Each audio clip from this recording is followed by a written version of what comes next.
Welcome everyone to the last session of this day. It's been obviously a busy day, but we're privileged to have the presence here of the minister. I have to read out your full title because Minister for Public Expenditure, National Development Plan Delivery and Reform. The question is, what remains outside your scope? But it's not in this capacity that you're here. It's in your capacity of president of the Eurogroup. You wanted to talk about the immediate priorities for your Eurogroup. Question being, how immediate, how long is immediacy? But I think you have many issues on your agenda, including the implementation of the new framework for fiscal rules, including the assessment of the economic situation, including the external aspects. So there are many dimensions, and we are very keen on hearing your views. Thank you, Minister. Good evening, ladies and gentlemen, and I'm delighted to be here with you this evening just to offer some thoughts for a few moments to frame the discussion that we have, and I'm sure to prompt some questions from you. And I want to begin by thanking Jerome Zettelmeier for the invitation to be here and to publicly recognise the excellence of the work that he does and the value of the contributions that he has made to the Eurogroup. And I've been able to benefit from the publications of this institute for some time, so it's great to be here with you. I'm really aware that the mission of Bruegel is particularly important at the moment. It is about how we, and I'm quoting from your mission statement, to improve the quality of economic policy with open and fact-based research, analysis and debate. So this is not only a laudable objective, it is one that is essential. However, when we think about policy, while research, analysis and debate are absolutely critical, you cannot obviously forget about politics. There may be some who may view economics and politics quite separately, residing in different worlds, but the great theorists of political economy who went before us couldn't have imagined a world where economics and politics were separate. So I speak to you as a politician, I speak to you as somebody who has to get votes to be elected, but I also speak to you as somebody who's a public servant and an extremely proud European. My work as a minister in a national government with an economic portfolio for some time, and my role as president of the Eurogroup for the last few years has given me some insight into that world where economic policy and politics merge. The painter, Peter Bruegel the Elder, for whom I think this think tank has taken its name, pioneered, I believe, what is known as genre painting. Painting scenes that depict everyday life and activity. So to try to support that mission and to bring this evening to a good close, I thought I'd paint a scene of how I see politics affecting economic policy and how I see economics shaping our politics in Europe today. So I'll do that by offering a few observations regarding where we stand at the moment, and then very quickly the work that we are continuing to deliver. So the economics of Europe, obviously in terms of its size and in terms of its role, and critically the role of the single market, are very, very clear.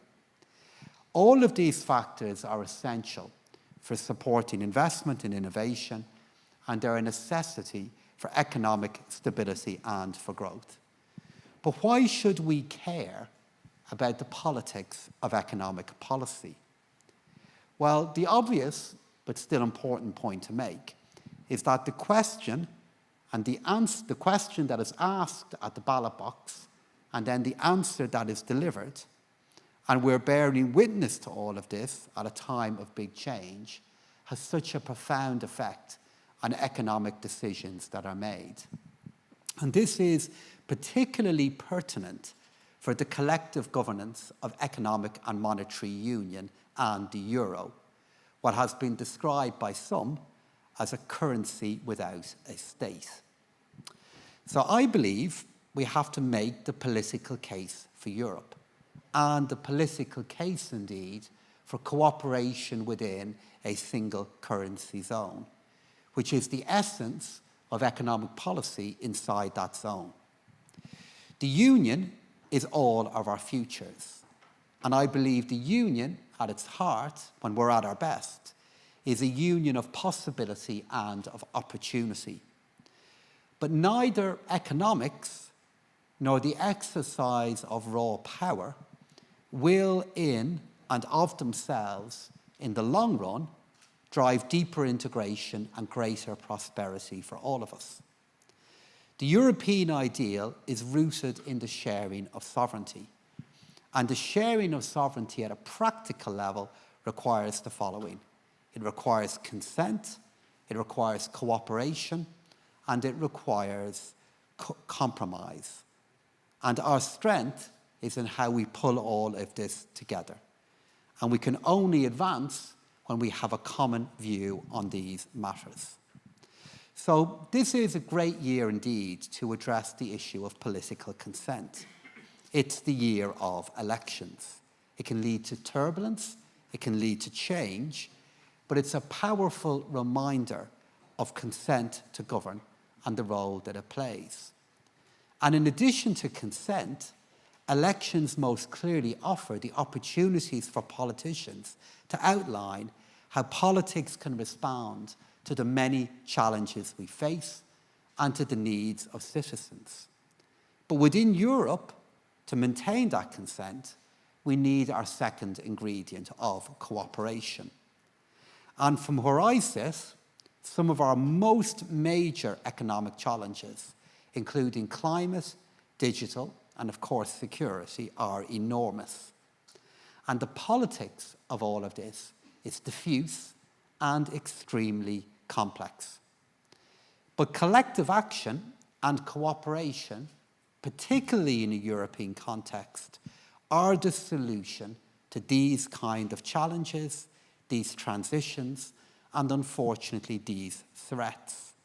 Our strength and our power to tackle these kind of challenges is our togetherness. And we saw the impact, and we've seen the impact of this coordination during the pandemic and when responding back to Russia's war on Ukraine. Now, some may argue that at the EU level there is a democratic deficit and excessive complexity. The EU is, of course, by no means perfect, but European politics leads to our final ingredient of compromise and, in turn, of centrism.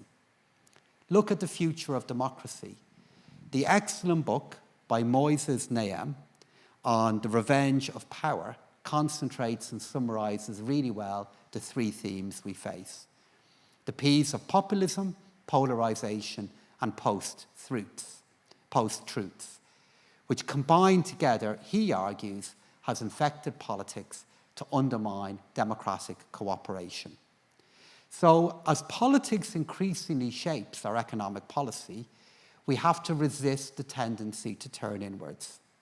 We must resist the pull of protectionism, and we must reject narrow-mindedness, apathy, and indifference. And I'm going to break new ground here at Bruegel by quoting, of all people and all groups, Coldplay, who are performing in Dublin over the last 4 nights in a wonderful sequence of gigs.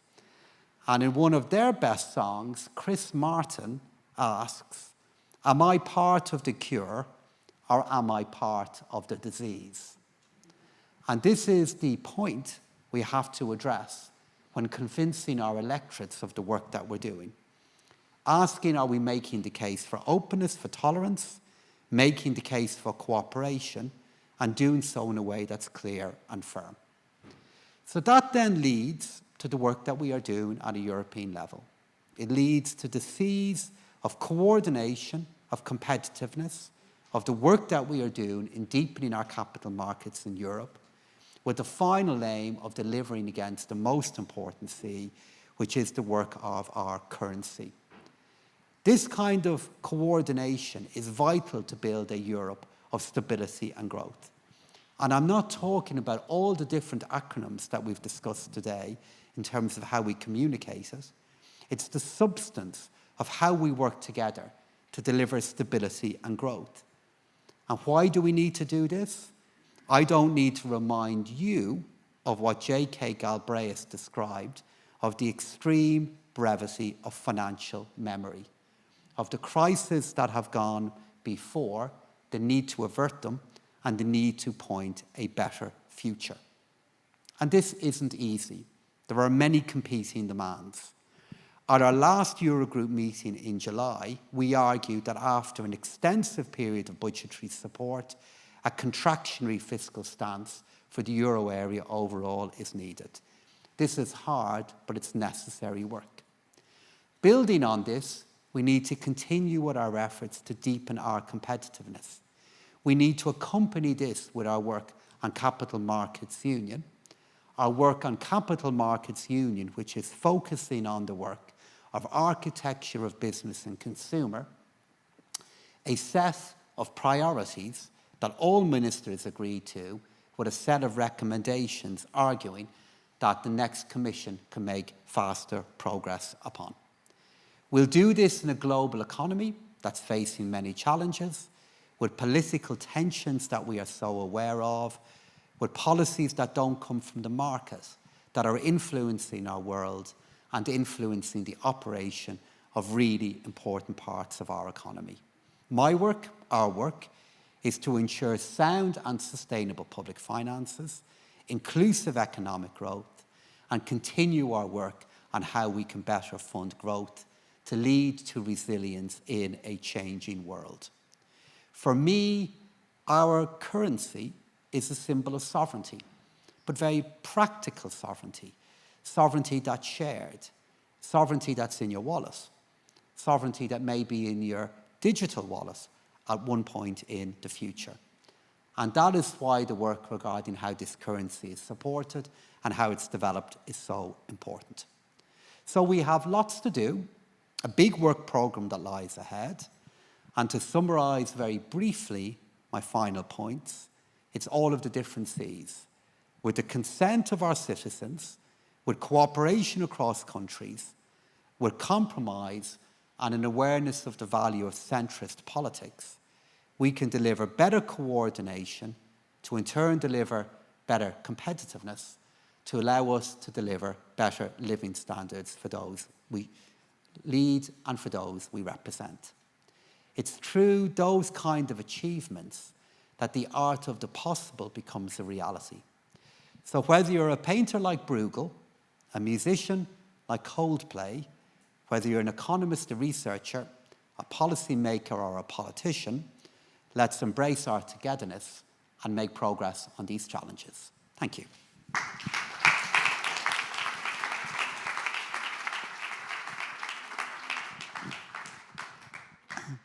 Thank you very much, Minister, for this speech and for also, I'm saying to you, I mean, for the nice words you said at the beginning about Bruegel. I want to ask you a question, if I may. You said you're willing to take questions, including from the audience or on Slido. My question will be, in a few days, perhaps on Monday already, there will be the publication of the Draghi report. What do you expect, and how do you think you can respond to this, what is bound to be a call for action on the part of the former Prime Minister and President of the ECB? So in terms of what I expect imagination and ambition. In terms of the detail of what will be in it, it's really not up to me to speculate. It's up to Mr. Draghi himself to communicate at the right point. I think the second part of your question is really important in terms of how finance ministers respond back to that. And this is an opportunity and a need that we have anticipated. I've been aware for some time that in the discussion about competitiveness, it's been a space in which finance ministers need to contribute and need to reach a conclusion on. And we inaugurated within the Eurogroup, including by inviting non-Euro member states to be present, a process in relation to our own views on what the deeper competitiveness of the European Union could look like in the years and decade ahead. And we're aiming to draw that work to a conclusion across November and December and issue our own views on that I hope will both complement and offer some contrast, possibly, to the views that we will hear from Mr. Draghi.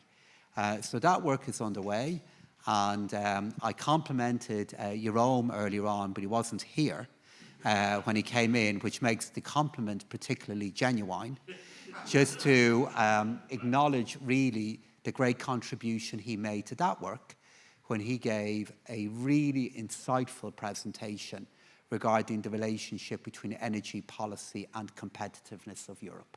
So we'll be responding back and offering our own views on this topic in a few weeks' time on that particular theme. Thank you. May I open the floor for questions or comments? Yes, there's a question over there from Jakob Kierkegaard. The new Bruegel Thank Fellow. you, Jacob Kierkegaard from recently joined Bruegel. I want to talk a little bit about this competitiveness. I mean, the Eurozone current account surplus is now 2.5%. It's projected by the ECB and the IMF to be 3% for the foreseeable future.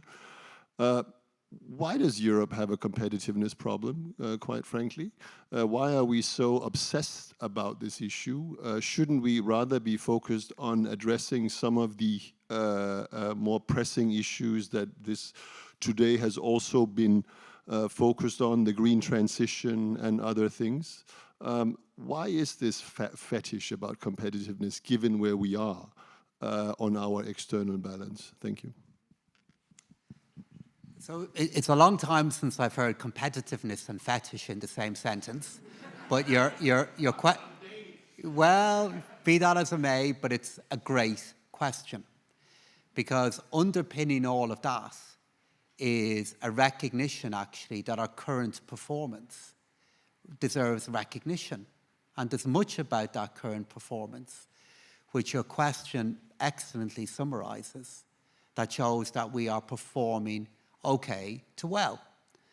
And if I look at where we've been over the last few years, if you had said to me in 2020 and then again in 2022 that we would go through those two twin exceptional shocks of a pandemic and then soaring inflation and avoid a real recession and maintain the levels of employment that we have, I, even as a great optimist, would have thought, my God, that will be a great achievement. And we have actually got to that point. The reason why it is a preoccupation at the moment isn't about where we stand today, it's about where we could stand tomorrow. And on a very tangible basis, I'm increasingly concerned about the number of entrepreneurs that I meet in Ireland and all over Europe that don't see their home in Europe anymore. And that is a performance, that is a view and a concern that's not evident in the figures that you're quoting about today, but may be obvious in the figures that you may look at in a decade's time. And secondly, as always, as a finance minister, I'm drawn to the figures, not just to the story. If you have a look, for example, at the last publication of the World Economic Outlook from the IMF, and if you look at the medium-term growth performance of the euro area, compare it to G7 partners and key economies within the G20, and our growth performance is significantly lower than they are. And that differential, I fear, if we don't address it, may undermine not only our economic prosperity, but also our standing in the world and the way our citizens view Europe. So for me, your question acknowledges that where we are today, we can tell a better story about, but this work isn't about today. It's about where we could be in years to come. Thank you. Is there another question from the audience? Yes. Caroline. Caroline de Guiter. I'm in the board of Bruegel, and I'm a journalist. I have a question on the international role of the euro. You say you want to look forward. How do you see the international role of the euro in the next couple of years?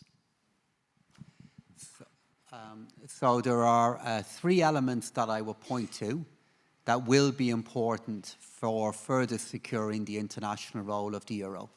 Firstly, recognizing the fact that for a currency that is still relatively young, we're a well-established second reserve currency of the world, which is an achievement we should be making the case for. But if I look at the changes that are happening in the private sector, if I look at growth trends across other parts of the world, I'd pick out three areas that we need to make further progress on.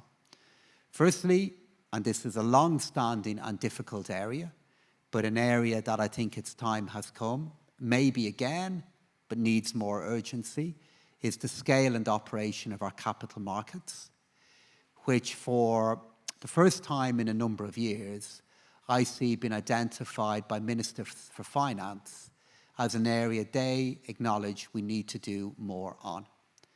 The second one is the digital role of the euro.